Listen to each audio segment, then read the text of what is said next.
My name is Dr. Fred Rabhan. All my friends call me Freddie. My father's family, the Rabhan family, came to Savannah well over 100 years ago.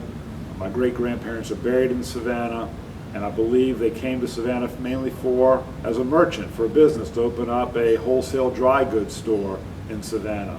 My mother's family, my mother was born in a small town in Ellery, South Carolina, and my grandfather, Isaac Berger, lived in Savannah, then in small towns, but ultimately they resided in Savannah again. He was originally from Lithuania. He settled in rural South Carolina and Georgia, and ultimately in Savannah, also because of trade and business, and he also had a dry goods store. My parents met right after World War II. My father was home on the first weekend after coming back from the Pacific early in 1946, and met my mother at the JEA at a USO dance. The first night, I believe he came home on a Thursday or a Friday right before Shabbos, and Saturday night he met my mother at the JEA at a USO dance, and they got married 5 months later, and that was in 1946. My father was part of a family business, Isaac Rabhan and Sons, until it closed in approximately 1993, 94, and that was a business in Savannah for approximately 50 or 60 years. I'm very interested in the fact that I've spoken to an awful lot of people whose families had grocery stores or wholesale markets that they served. Well, my father was part of this, like I said, Isaac Rabhan's son, which was a wholesale general merchandise. In my early years, my father traveled on the road throughout rural South Carolina. And sometimes in the summertime, my father left early morning on Monday, came back on Wednesday or Thursday evening, and I would go with him on these trips to South Carolina, different small towns, and it was amazing to me that a lot of the merchants, or his long-term relationship, were with Jewish merchants in those small rural areas that really have dried up today. And whenever he'd stop, he'd go to Gottlieb's Bakery at 6 o'clock in the morning, and then take donuts or rolls to these different merchants 2.5 hours away, and get there in time for breakfast. And that's how he'd start his day, building these relationships with these people that really were his friends for his entire lifetime, until many of them now have passed away. Isn't it very difficult? I mean, we hear a lot about the Jew store, but wasn't it really difficult to maintain a ritualistic Jewish life in these small towns in the South? Absolutely, and I think that part of my family's background has always been a Shabbos observant family for generations, and I think many of them respected my father and had an affinity towards dealing with him because of the honor and respect that he had to them, and they had to him for what he represented.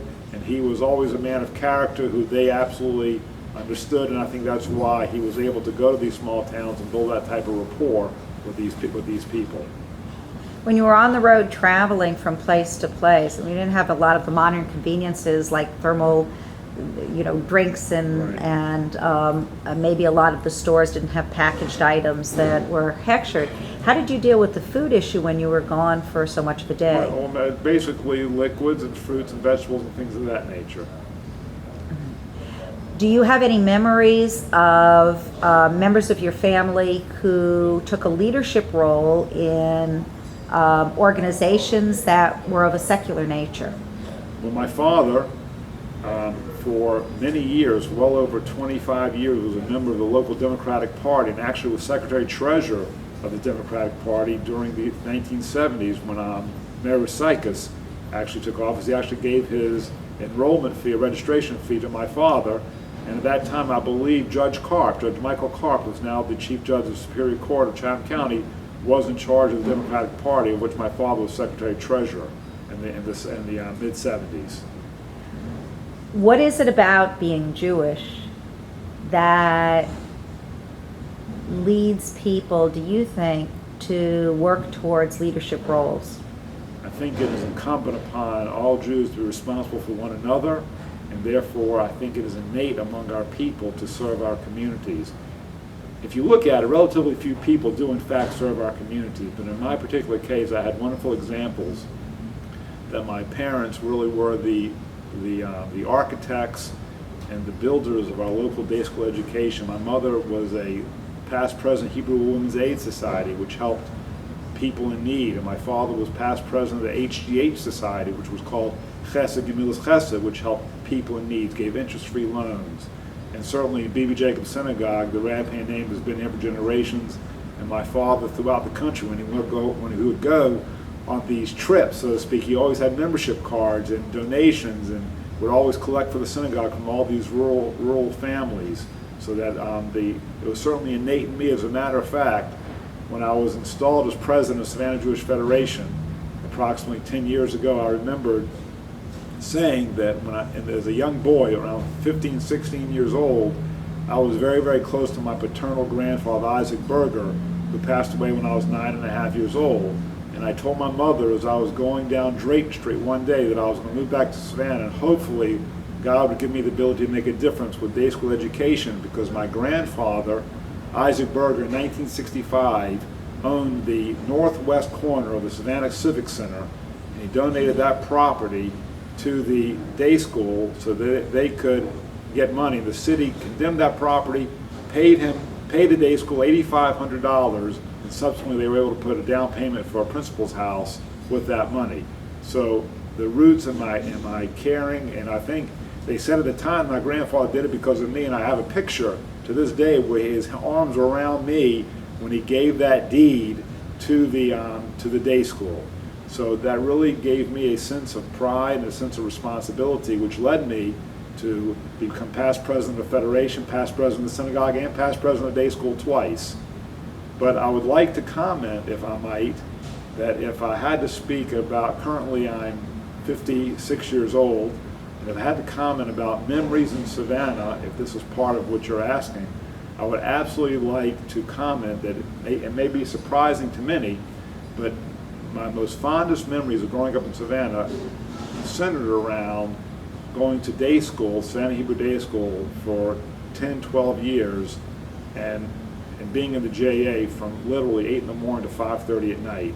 In those days, day school was not as fashionable as it is today, whereas even in B.B. Jacobs Synagogue, roughly half the children went to day school, as opposed to today where virtually almost every child in B.B. Jacobs Synagogue, the Orthodox synagogue, goes to day school. Back in those days, it wasn't that way. So we went to school during the day, and after school, 3:30 was when everybody would go to Hebrew school 2 days a week, and those other 2 days we would be playing sports. Everybody, all walks of Jewish life, would be playing at the JEA. It was interesting, we had I believe there were 60 or 70 children born in 1957 when I was born in Savannah. As a matter of fact, in this synagogue there were 8 bar mitzvahs in a row of boys in this shul only. Now we don't have 8 bar mitzvahs in the city of Savannah sometimes in a year. We had 8 Shabbosim in a row where there were bar mitzvah boys, but on Sundays all these children played at the JEA all day long.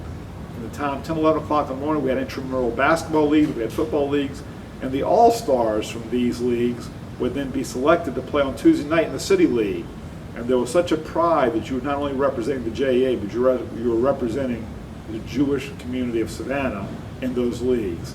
And the stands would be full, and it was such a Jewish pride that everybody saw Jewish children playing, and people came from all walks of life to see that. So if I had to depict one area that I have enjoyed and I wanted to impart it to my children, was that you can absolutely enjoy children from all walks of life and be proud of who they are and represent somebody or something or some organization to its fullest. I'm going to come back to the JA, Okay. and I'm going to come back to education.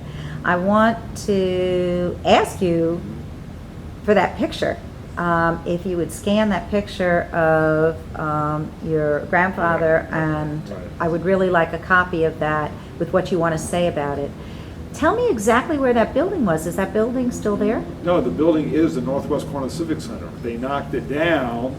Oh, it's actually on the... No, it was. It was there. Where the Civic Center is, it was the Civic Center. The northwest corner was a piece of property owned by my grandfather that he donated to the school. The school then sold it to the city of Savannah, and they got the money for it. Back then. What were the other things that were on that block, do you know? I was 7 years old, 8 years old. All right, because what I'm hearing from a lot of people is, all right, so the AA was downtown, the Israel was downtown, the BB Jacob was downtown. Right. People went to, and this is I think before your time, they went to Hebrew school, not at the JA where you would have Right, gone. right. But Barnard Street. well, there was the JA at Barnard Street, but that's not where they went to Hebrew school. They went to Hebrew school on a space on Hall Street. There was a Hebrew school building. That I'm Hebrew not school familiar building. with. That's Right. way before your Right, time. Right. I So, remember running around this synagogue when it had dirt on the floor. That's what all I right, so remember. this synagogue was built in 1962. 1962. All right, so so you wouldn't really remember the other synagogue building. Very, very vaguely. Okay. And you wouldn't remember the bringing over the Torahs or any of the pomp and ceremony, even as a young child, would that have made an I impression? remember that ceremony. I do remember that ceremony. I've seen pictures of that ceremony. I vaguely remember that ceremony. Okay. So, kind of like a holiday in the middle of whatever in your mind. All right. There are a lot of discussions I've had with a lot of people as to why the JA is so different nowadays than it was when you were growing up. Part of it is the number of children. Baby boomers. It was a big population, and so that there was always something going on. But some people have talked about the fact that as Jews become more accepted in general society, it's easier to belong to the YMCA, for example, and you don't have to choose the Jewish option. So I want to backtrack just a little bit, and I want to ask you to think back. Was there a time in your life, even up to the present, where you were a victim of anti-Semitism, or if you felt that you weren't able to join certain clubs or do certain activities because of who you were as a Jew? I think that's a very interesting question, and I have a feeling about the J. I'll tell you about that in 1 second, if you remind me. I grew up in Savannah my whole life, and I went to college in Athens and then Armstrong, and then the only time I've been out of Savannah for an extended period of time, my entire life, was 5 years when I was trained in Cleveland. And I have to tell you that Cleveland is a much bigger community. It has 40,000, it had 70,000 Jewish people living there when I resided there from 80 to 85. And I never felt anti-Semitism in Savannah like I did in Cleveland during those 5 years, which I thought was incredible coming from a small southern town with the KKK, etc. You would have thought that I would have felt it here. But I've never felt that anti-Semitism here my entire life. I felt Jews were respected here, Jews held public office here, and I think there was always a representative, even though the Jewish population of Savannah has always been around 3,000, 3,500 out of a city of 150, 200,000, people were keenly aware of the Jewish presence, the Jewish involvement, and the Jewish influence. To think that there's 6 aldermen in Savannah, they always tried to have 1 Jewish alderman, 1/6, and we only had 3,000 total people, I think is an incredible statement. But here I was in Cleveland, I'd see graffiti on the walls with anti-Semitic comments. Even in the bathrooms of my educational institution, I would see derogatory comments about, or anti-Semitic derogatory comments. But I never felt that in Savannah. To go back to the original about the JA, I will tell you, and I may be incorrect in the statement, but I believe when we were growing up in Savannah, you had a large public school system, and you had various private schools, but you didn't have as many private schools as you did. Not only that, the private schools at that time did not have active sports leagues. People didn't have the avenue to go play for their school. If you take a choice, whether play for your school, play for the JA, there's a lot more pride in playing for the school, which ultimately is why Rabhan Day School formed school teams, because people had that pride. So all the talent, the Jewish talent, for the most part, except for maybe a person here or a person there that we could describe that was an outstanding talent, played for the JA teams. And the JA teams were quite a formidable athletic force in those days, because you didn't have the various smaller private schools that ultimately drew Jewish children. Who did you play against? It was in the church league. We played Calvary Baptist, the Hellenic Center, which was the Greeks. We played what was called Wesley Monumental. It was the different inner city YMCAs. It was all those teams that would come actually to the JA. Most of the games were played at the JA. The JA was really the center of those leagues. Sometimes we'd go to the Greek Center, the Hellenic Center, which was down, Midtown Savannah. But most everything was centered at the JA. So in general, most of your connection with outside the Jewish community really came through sport. Growing up, that is Growing correct. up through sports. That is the only connection I have, because I went to day school through 8th grade, so that was my only connection to the general community. And when you played sports, and whether you won or you lost, you didn't have, there was never any ill feelings between the teams. Did you actually socialize with them at all, or you just went, you played your game and you left? We played our game and we left typically, but we stayed because it was in our home. It was in the JA. They came and they left. All right. What about a generation before yours? There were stories of dances and organizations that were working towards getting children from the smaller communities together so that Jewish children could meet other Jewish children. Maybe this wasn't necessary in your era because there seemed to be enough children, but did you in fact have any experience with those kinds of regional organizations? The only organizations, the information I have, and it's really remote information, is there were very, very few children that went away to Jewish high schools. Right now, Savannah sent over 60 to 70 children away to Jewish high schools in the last 15, 20 years. When I was growing up, you count on your hand the children that went away. So that from my perspective, the only experience that I personally had in that arena was the NCSY, National Conference of Synagogue Youth, which, by the way, the charter chapter in this entire nation is Savannah, Georgia. This was the first chapter. My sister was a regional vice president, and her era, which she's 10 years older than me, and in my era, that is exactly what happened. That was our exposure to other communities. We'd have big conventions where we have 30, 40 children from Savannah go to Memphis or Charleston or Miami, and they would come here. And that was really the exposure that children had. It was before email, obviously, and long distance phone. People would write letters. They'd be weekly a Devar Torah they would send out to all the participants in the region. But that was really the emphasis in those days from the synagogue's perspective. Certainly there was AZA and BBYO, which I was not affiliated with as I went out of town to a Jewish high school for most of my high school career. But again, that is really, I think even today, that AZA and BBYO, or they called it BBG, B'nai B'rith Girls, it was the organization. Even you see today, the children from all walks of Jewish life really have an affinity to that because they meet children from other communities. Why do you think, and this is a terrible stereotype, but why do you think Jewish children do so well and strive to do better for the most part? Is it something innate? Is it something that is learned at your parents' apron strings? Is it something about being Jewish that makes you try and do it better, faster, and excel? Or is it just a terrible stereotype and that's not really true? I think it is true, and I will tell you, and Carol, I don't want to embarrass you with this comment, but I think you look at your own husband. I mean, he is typical of a Jewish man growing up in Miami, Florida, going to Cornell, going to Duke. Why? He could have gone to Princeton. I apologize. Princeton, then Duke. He could have stayed in Miami and gone to the University of Florida. But what is it about us? We always strive to be better. We always strive to improve. We always strive to give. I think that, unfortunately, if I had to have a negative comment about American Jewry, and I think that it's affecting everybody today, it would be a statistic that I saw when I was president of the Federation, and it's something that bothers me to this day.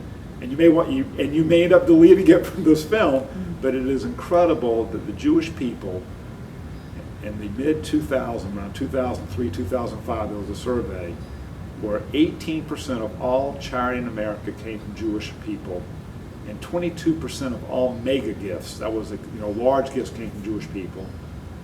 But only 94%, only 6% of the 18% of Jewish charity went to Jewish causes.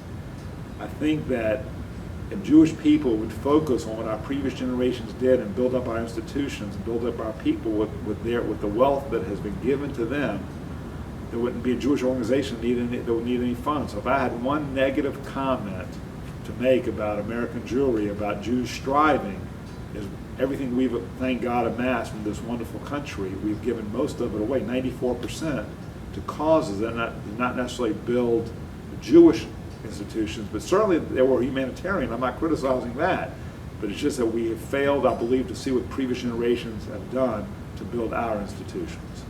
So how can we impart to our children and our grandchildren the importance of Jewish giving? I think that And does it really matter in terms of survival?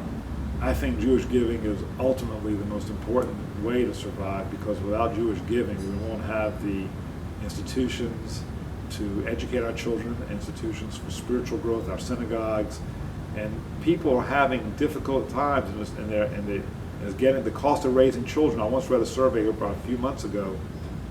The cost of raising one child and sending them to public school is $250,000 without college. So how much more so is it that it costs to raise a Jewish child? I just read an article last week from Atlanta, Georgia, where it said the Rabbi Elon Feldman, a well-known senior rabbi in Atlanta, said that $60,000 in America today, in 2014, is middle-class America. In Jewish America, you can't make ends meet by educating your children, belonging to synagogues, and having a Jewish way of life with $60,000 family income. So I think it's important that if Jewish people want to maintain Jewish survival, we've got to encourage them to give through education. It's the only way, in my opinion. You and I are of the same age, and something very significant in my life was the '67 war, the Yom Kippur War, rallying against the Soviets to let my people go. How did these things play out in Savannah? Well, it's interesting. In 1967, when the Six-Day War was the same week, I believe, that Robert Kennedy was assassinated in Los Angeles. Actually, he was 68. 67 war was a year before, so that's right around the time where I was starting to really appreciate the news, etc. So I can more comment on the 73 war. And I remember vividly as a teenager, we marched down Abercorn Street from the JEA to let our people go from Russia, that type of thing. So I think it was significant. I think it helped to bond Jewish Savannah.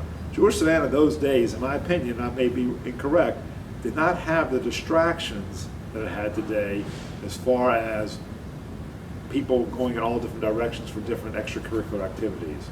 Jewish Savannah, I think, was, and people that are older than me may say that I was wrong, that the situation in Savannah was the same as it is today, just different time, different people. I just felt a more sense of community and community trying to strive for common causes. But an example would be Ethiopia.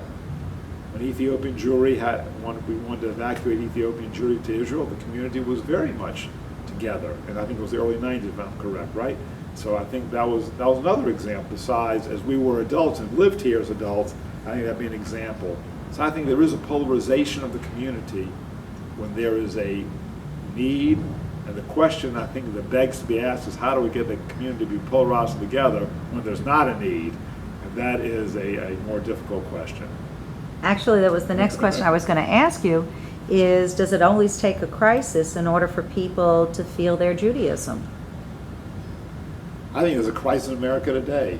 Every article you read, there's a crisis in America today. There's an economic crisis among Jewish families. There's an educational crisis among the Jewry as a whole. I don't know this to be true, what I'm getting ready to say, but I've been told that Atlanta has 150,000 Jewish people, and only 36% are affiliated. That means 100,000 Jews in Atlanta, Georgia aren't affiliated. Growing up in Savannah, that's never been the case here. But as I understand from Federation statistics, that is the case. More and more people are unaffiliated. And so I don't know whether it's the acceptance in society or the liberalism, and I don't mean liberalism in a bad way, of just people wanting to express themselves differently. I don't know. What's your favorite Savannah memory, Jewish or not? I'll tell you this. I told the story to my children last week. If I had to pick certainly getting educated, getting professional degrees, and my parents giving me a debt-free education was certainly the thing that I'll treasure most in the world. My parents were very, very hardworking people, but their pride and joy was that children should not have to pay their own education. And so if I had to say the pinnacle of my life, as far as a gift was given to me, was certainly my education. But if I had to pick an extracurricular story that I will never forget, and I told to my children this week, is when I was a young boy, I was playing basketball at JA, and a lot of my contemporaries were on the team. We still laugh about it today. Is I threw a ball from 3/4 court and it went in, and I was 10 years old, and the score was 1970. I tied at 1919. It was before the three-point shot, and Barney Sadler, of blessed memory, whose son was on my team, told me outside the old racquetball courts. He said, "Freddie, you will never forget that shot, ever." And he was right. And so that, if I had to pick one moment that was really unique in my growing up career, that's what I would tell you. I love it. Is there anything we didn't talk about that you would like to? I have not had an opportunity to interview your wife. I would love to, but if there's anything else you want to mention, this would be the time to do so. Anything you think of? I don't know. You're good? I don't know. All right, so think about your children and your grandchildren and what you wish for them in terms of passing on the traditions that were most meaningful to you. I think that a dream that I had would be that my children and grandchildren grow up here and experience the same life that I had in Savannah. And actually, as you know, 3 of my children do reside here and several grandchildren, thank God. But I think that it's a different city today than that, and I'm fearful of what they will experience that they will not experience what I experienced. And I think that's a shame. And I think that if I had to be somewhat downtrodden, that would be what I would be concerned about. Because I think Savannah is not the same as I depicted in my fond memories, and I think my grandchildren will not experience that same experience in Savannah, and I'm concerned about that greatly. Is there something that the secular community, that the city government, for example, can do to enhance the Jewish experience here in Savannah? Is there something that they can do to aid us in, through the Chamber of Commerce perhaps, That's in exactly attracting what I more? was gonna say. That's right, exactly. I was going to use that word, Chamber of Commerce. If somehow we could get, there's a lot of, every Jew is precious, should be precious to every other Jew. But I think that if the Chamber of Commerce could help us attract Jewish professionals to Savannah, I think that would make a tremendous difference.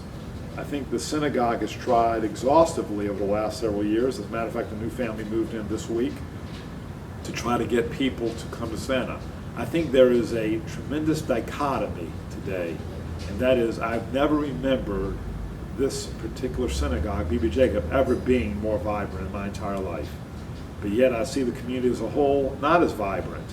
And that is very disconcerting because you need everybody to build a community. You don't just need one segment of the community to build a community.